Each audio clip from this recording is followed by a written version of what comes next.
Hello mga viewers, andito naman ulit tayo. Sana nasa mabuting kalagayan tayong lahat ngayon. Sa ngayon po, ito yung pangalawang video ko tungkol dun sa ordinary kala na ginawa kong Splash Pro. At ginawa ko rin regulated yung kanyang langis, yung supply ng langis. Ngayon, didemo ko sa inyo, ituturo ko kung paano gagawin yung order yung kalan para maging splash proof tsaka regulated ang kanyang langis. Ito ipapakita ko sa inyo yung ginawa kong simpleng takip. Ito yon. Ito lang po yung ano na yon, yung takip na ginawa ko. At ito pong ibabaw, yung pinaka top cover ay detachable ito. Ayan. Ngayon, kaya ako nilagay na rito sa ganito para yung paglalagay nyo ng cover dito pagka nakapag-preheat na kayo, may hawakan kayo sa paglalagay pag ganyan. Kaya dito ko na inilagay para hindi mainit sa kamay. At ito, natatanggal ito. Ito po yung function niya para maging splash proof siya. Katulad dun sa una kong video, panoorin nyo na lang doon na effective po ito. Wala po itong sablay sa pagiging splash proof. Panoorin nyo po yung nauna kong video para makita nyo kung paano binubuhusan ng tubig. Ngayon, ito naman hong oil regulator niya. Ito ho yun, ito. Mapapansin nyo ito, yung ginagamit sa mga compressor. Napakalito ng butas nito dyan sa yung butas ng ng entry niyang ng dito ng hangin. Ginawa ko lang po itong 2mm ang butas, binutasan ko diyan na sinagad ko muna yung bukas na ganyan para hindi ma-damage yung kanyang pinaka arrow valve sa loob. Tsaka ko binutasan sa diyan ng 2mm. Kasi yan po ang lumalabas doon sa analysis ko sa computation ng langis, yung patak ng langis niya sa susunugin dito sa loob ng burner. Ito po nilagay ko rito ngayon na pinaka-regulator niya. Dito, kasi ito ay fine thread, ma-adjust nyo ng maganda ito kung ano yung gusto mong lalim dito ng langis. Kung gusto mo yung, maghihinin ka ng kanin, ilalagay mo lang sa 1 drop per 2 seconds para po ma-maintain niya yung hina ng apoy na hindi magbabago pag may supplyan mo ng tamang hangin dito. O bawasan mo yung hangin, bawasan mo rin yung supply ng langis. Kasi ang ratio ng apoy. Habang binabawasan mo yung supply ng fuel, babawasan mo rin yung supply ng pressure. Ngayon, kung tataasan mo yung dito sa loob, yung pondo ng langis, o lalo na kung gusto mong pataasin yung apoy, dadamihan mo rin yung patak niya rito. Pero siya, maintain niya kung anong gusto mong level dito sa loob. Hindi siya mag-overflow. Katulad ng ganitong ball valve na ordinary, talagang mag-overflow kasi hindi mo ito makokontrol gawa ng masyadong malaki yung butas. Ito, nakikita nyo ito. Malaki masyado yung yung butas niya. Kaya kahit dito, pag pinihit mo dito, hindi mo siya makokontrol dito. Yung langis niya hindi stable. Ito po, subok ko na ito. Matagal ko nang ginagamit ito matapos ng mahabang panahon na aking pag-aaral dito at pag-aanalisa. Subok po ito, hindi po mag-overflow. Basta ang butas dito 2mm.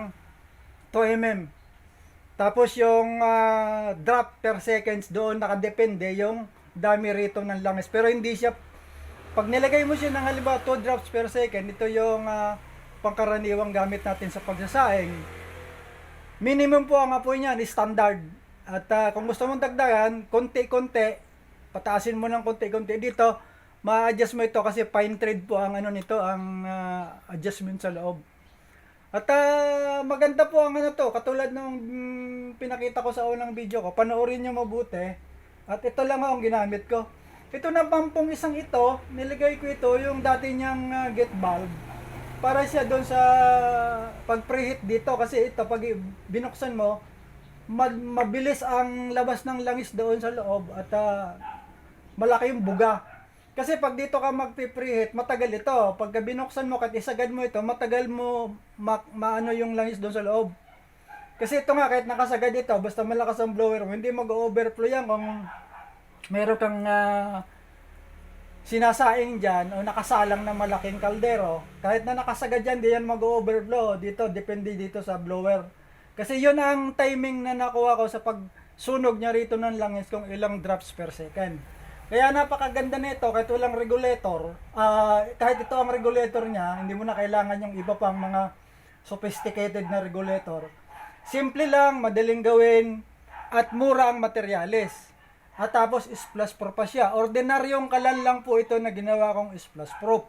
Ngayon, dito sa nozzle niya, kasi pang ordinaryong kalan natin, may butas sa ibabaw. Gagawa ka lang ng pinakatakip dito pag gagamitan mo ng splash proof. Halimbawa, yung parang tansyan lang na i-cover mo dyan para yung butas niya matakpan dito. Kasi kung may butas siya sa ibabaw, pag tinakpan mo na siya nito, hindi may gaanong lalabas yung apoy dito sa ibabaw kasi yung pressure na tatama dito sa cover galing doon sa butas sa ibabaw, maitutulak niya yung apoy pababa at hindi siya makakalabas gaano. Magbabagal lang ito pero hindi makakalabas. Pero ito, basta uminit na itong bakal nito, nakalabas na dyan yung apoy. Okay na siya. 2 drops per second dito. Maintain ho yan kahit na magdamag kayo magpakulo dyan ng ang tubig. Ito naman pwede nyo gawin ganun din. Kaya lang, babarahan nyo lang itong malaking butas. Barahan nyo lang kung anong pwede nyo ibara dyan. Kung plastic man o ano siya. Tapos butasan nyo rito ng 2 mm. Hindi na rin siya mag-overflow, kaya lang ito napakahirap adjustin kasi nga, di gano'n, di pihit. Pero pwede siya, ginawa ko na ito. Di pihit nga lang siya, napakahirap i-adjust at patamain yung, yung timing ng langis niya. Hindi katulad nito kasi na-adjust ng dahan-dahan. Pagka gusto mo 1 drop per 2 seconds, 1 drop per 3 seconds, pwede po yun, o kaya 2 drops per seconds to 3 drops. Ayun ho ang minimal, yung standard na sindi ng apoy niyan. Hindi ho siya magbabago kahit nagaano katagal siyang pumapatak dyan sa loob. Basta itong blower mo, naka-timing pareho yan, yung hangin. Kasi hindi naman pwedeng bawasan mo yung hangin mo, itong langis dito na sumusupply doon, marami kaysa doon sa buga ng hangin. Kailangan ratio yan pareho. Para rin ho yan sa kotse, pagka yung karburador mo sobra ang hangin, konti ang gasolina, palyado. Pagka naman sobra ang hangin, marami gasolina, palyado rin. Ganon din ho ito. Kailangan na, magluluto kayo ng kanin. Pag tumulo na, bawasan nyo na rito. Kasi maghihinin na kayo, bawasan nyo na rito. Para bumaba na yung yung supply ng langis. Tapos, i-adjust nyo niya yung blower niya. Para makahinin ka ng kanin na maganda. Kasi nga yun ang pinagtataka ng iba. Yung gawa nilang ganitong splash proof, hindi raw nahihinaan. Paano mahihinaan yun? Mataas ang level ng langis dito, pagkatapos, blower lang ang hinihinaan nyo. Kailangan sabayo yan. Pag nagbawas kayo rito ng supply, saka nyo ito hinaan. Pwede itong itimpla nyo yung apoy pareho na yung hindi siya magkulay pula para walang agiw. Ganun po yun kasi may ratio yan ang hangin at ang apoy. Para makagawa kayo nitong splash proof na mura pa. Kung mayroon kayong kalan na dati ng ganito, pwede nyo nang gawin. Katulad ng sinabi ko, gawa lang kayo ng takip dito sa ibabaw, yung butas, yung parang tansya na i-cover nyo lang, pagkatapos gawa kayo nitong cover. Simple lang. Ito lang ho yun, Saka ito, paggawa ng cover nyan. Ito yan, ang pinaka-guide lang ito, dito para hindi siya gumagalaw.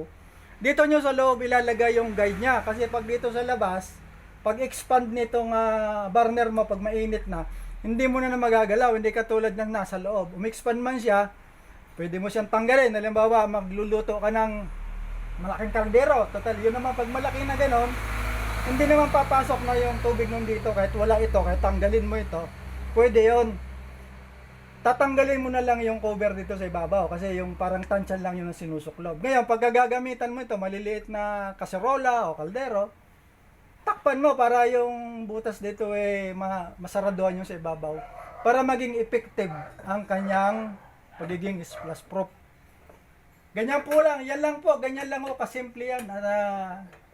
Kung mayroon pa kayong gustong malaman na pag gumawa kayo, impormasyon, ay pwede nyo ako i-chat dyan sa account ko na yan. Yan din ho yung account ko sa FB Messenger ko. Pwede nyo ako i-chat dyan para malaman nyo pa yung ibang impormasyon. Yan lang po. Maraming salamat po sa inyong lahat.